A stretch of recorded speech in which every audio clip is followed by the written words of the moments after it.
the Mount Rainier National Park is all about the mountain. Mount Rainier, which rises 14,000 feet up into the sky. And it's a beautiful, beautiful park with lots of oak growth forest and a lot of mountain scenery.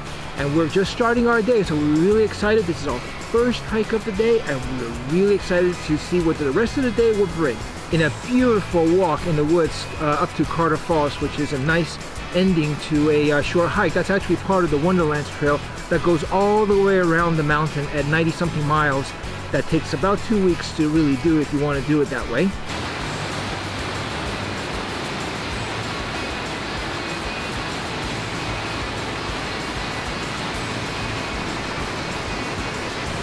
Christine Falls is a beautiful waterfall just off the side of the road. A little walk gets you to a viewing platform that looks at the waterfall and it's framed by a nice bridge.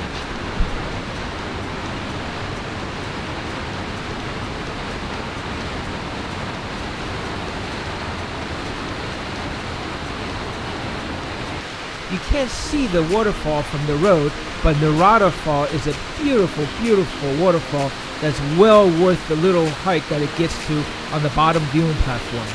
When the sun is out and at just the right angle, there's a persistent rainbow at the bottom of the falls.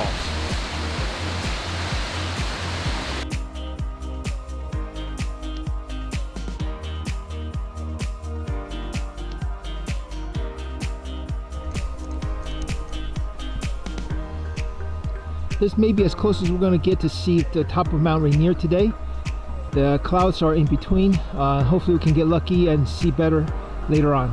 Well, it is Loretta's favorite time of the day once again. We're at Mount Rainier National Park. No subway this time. Taco salad. Taco salad at the Visitor Center restaurant. No subway because, believe it or not, there was no subway at the town that we started from, Ashford. Tiny little town, no subway. So we're up here eating very expensive, lousy food.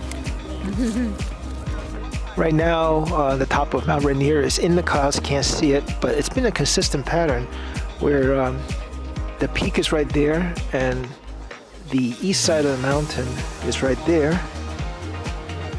And it's been consistently blue sky on this side of the mountain, when it is very cloudy on this side because the mountain stops the cloud. It drops the rain on the west side and the east side is clear. That seems to be the consistent pattern. Well, today is not our lucky day because, as you can see, the clouds are covering the peak of Mount Rainier.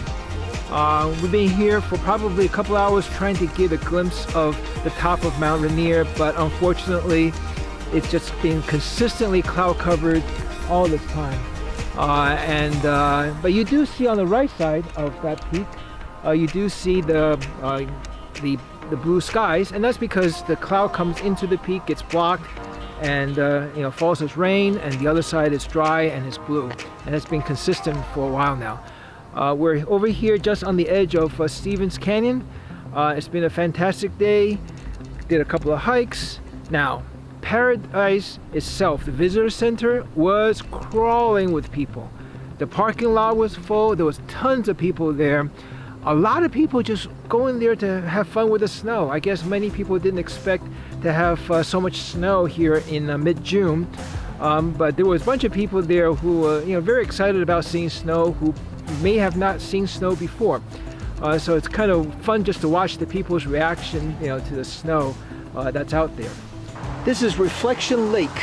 Usually when it's not frozen, it's supposed to be pretty calm and reflect the image of Mount Rainier, but we're here too early in the season and it is frozen. No reflection today.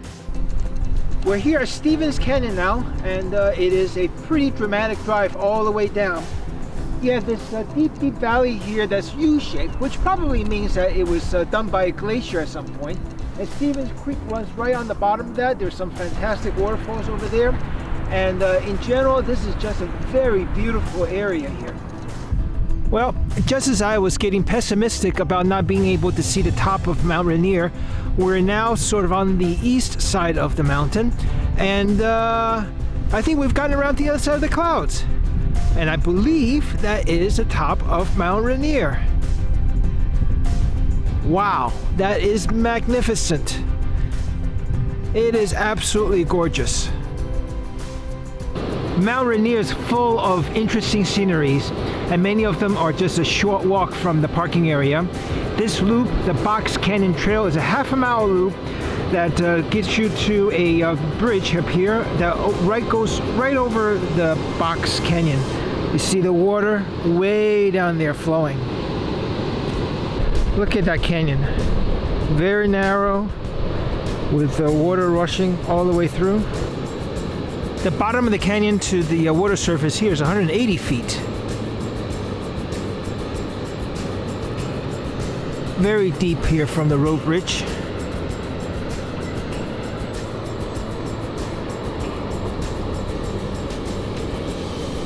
Looking straight down now.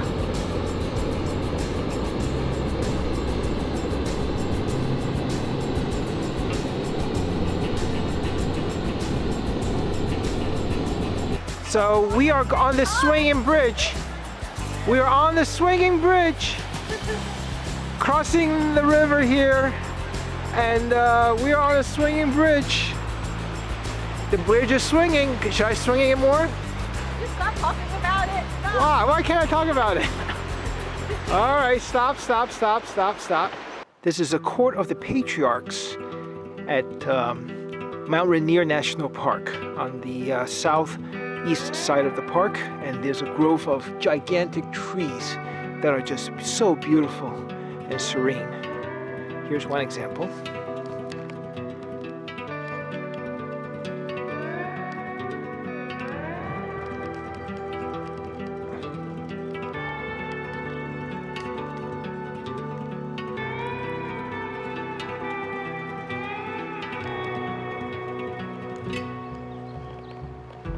So as you walk down to the Court of the Patriarchs loop here, you come down a nice set of broad walk, and the scenery was kind of normal until you get down here.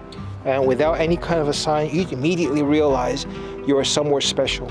These are just some giant pine trees here, and a few cedars along the way. And the walk here is absolutely gorgeous. And you just kind of every now and then you stop and look at these gigantic trees straight up into the air. I can't believe how straight they grow and how tall they are. And you don't see as much moss or lichens on this side because we're on the east side, which is the dry side of the mountain. And these are just beautiful trails. You immediately know that you're somewhere special. Mount Rainier National Park is a lot more than just Mount Rainier the mountain. It is a very accessible park. It is a very enjoyable park. There are lots of things to see and to do. You have the quasi-rainforest, you have the huge trees in the Court of the Patriarchs, you have the tall mountains at Paradise, and you just generally have a lot of diversity for a park that's really focused on one mountain. The park itself goes all the way around the mountain itself, and you can be on the west side where you have the Squeamy Valley and Paradise, or you can be on the northeast side with Sunrise Mountain. We came here in mid-June, and even now some of the parts of the park is still closed. For example, Sunrise Point, it is going to be closed until the very later part of June. So plan your trip accordingly.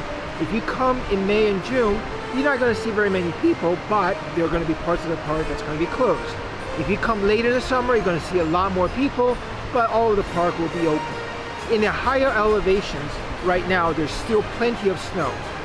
Paradise, for example, is a beautiful place with a beautiful visitor center with a good look at Mount Rainier when the weather is clear, but the trails around Paradise is still closed due to snow right now.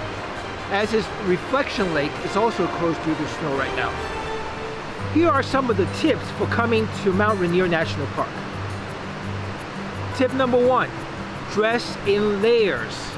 The reason you want to dress in layers is because there's a big altitude difference depending on which part of the park you're in. You could be all the way up 6,000 feet at Sunrise Point, or it could be all the way down in maybe 1,000 feet elevation. The weather, the temperature is very different. You're going to need a winter jacket up in the top by Paradise and by Sunrise Point, but down here it is balmy and it is very, very comfortable. Tip number 2, try to spend at least 2 days here because you're going to have lots of hikes that you can go on. A lot of them are short hikes that are maybe a mile or 2 or 3 around, and there are plenty to see over a couple of days. Tip number 3, make sure your car is gassed up before you come in here. There are no gas stations in the park, and you really should bring some food in because frankly the food at the visitor center that we're in is actually not very good and very, very expensive. Of course, you do have the option of dining at the Paradise Inn, which is iconic, classic, old school National Park Lodge, and usually the food there is pretty good. But if you want to avoid the really expensive cheapo stuff, the really expensive bad stuff I should say, bring sandwiches, bring some stuff. Tip number 3, depending on what service you have, don't expect cell phone service anywhere near the park. Even in the gateway communities like Ashford and like Packwood, we could not get any cell service at all when we were with AT&T. And inside the park, there's no cell service. Forget about it. Whatever you have to do on cell, do it before you get to the park. Mount Rainier National Park is a relatively compact park. It is very, very accessible. All the major sceneries are very, very accessible. And you can drive on the major roads, and there are lots of nice trails that are just off of the road. Of course, you can always go backcountry hiking. So for example, you can go all the way around Mount Rainier in a 93-mile Wonderland loop. It takes 14 days or so to go backcountry hiking to complete the loop, and that could be one of those life challenges that you want to do. There are about 10,000 people that climb Mount Rainier every year. About half of them make it. So if that's your thing, mountaineering, go for it. It's 14,000 feet, perpetually snow. You're going to need crampons and go on glacier hikes to get to the top. We are on our way to visit all the national parks in the United States. Check out my blog in the description box below. Subscribe to this channel and give it a thumbs up if you like it.